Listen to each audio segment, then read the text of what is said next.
This is the team that's deploying, and I want to first of all thank the state because they have sent the Armada. We have a fleet out there right now going after the fire, the Kincaid fire, in a way that it needs to be done in the next 2 to 3 days to prepare for another wind event, which is really making us bristle a little bit. But at the same time, we've had the partnership and the resources deployed. And I've had a lot of people who have told me out of all the incidences they've seen, they have not seen this kind of force come in and this kind of coordination. So having gone through this 2 years ago and you coming out with us, it's a crazy time to say, here we are again, but we are more prepared than ever.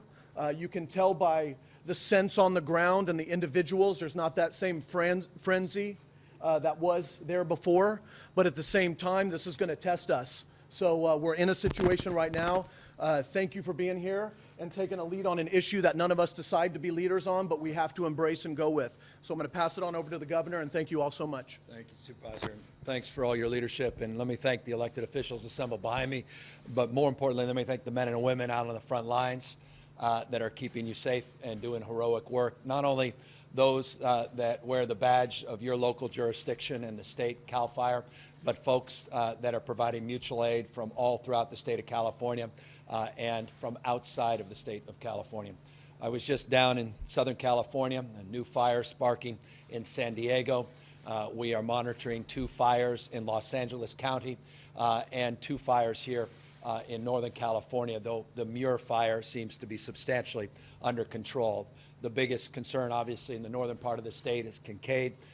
And while we are enjoying a moment of respite away from the wind events, as the supervisor said, we're expecting those winds to whip back up on Saturday evening into Sunday, potentially dissipating, we hope, on Monday. And so the expectation of these now commonly referred to PSPS, the de-energization, is likely to occur at scale again into the weekend, despite the fact that now we're down to about 6,700 customers that are currently de-energized in the PG&E territories. So this is multifaceted. We are a nation state, so we are conducting ourselves all across this state by allocating appropriate resources, and as the supervisor said, we've never had more resources in this space than we do today. We'll be bringing in 747 into the area for exclusive use in the state of California. You'll see that aircraft in the very near future, meaning in the next number of hours. We've got our DC-10s up there. We've got other suppression equipment in the air. Those that often don't see that suppression in the air should just know this. There's a reason. It's not because we're neglecting. It's because of conditions that are not appropriate for those aircraft.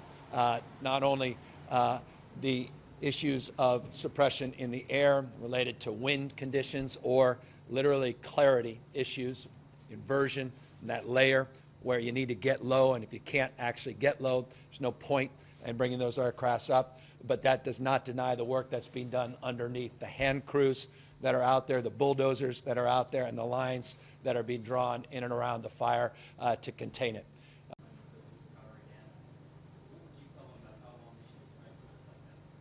Well, they should be outraged. They should be infuriated. And they should direct their ire at the mismanagement of Pacific Gas and Electric, who for decades have created conditions that led to this moment. That said, what we're anticipating right now, we're down to about, 6,700 customers that are currently de-energized, and we should expect most of those customers to get back on today, probably at the latest, few, I imagine, scattered tomorrow.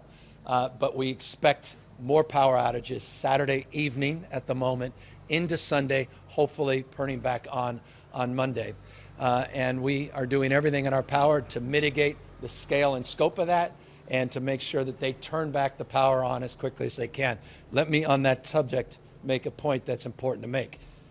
When the determination to turn back on power is made, you can't do it unless you investigate the lines to make sure that they're safe.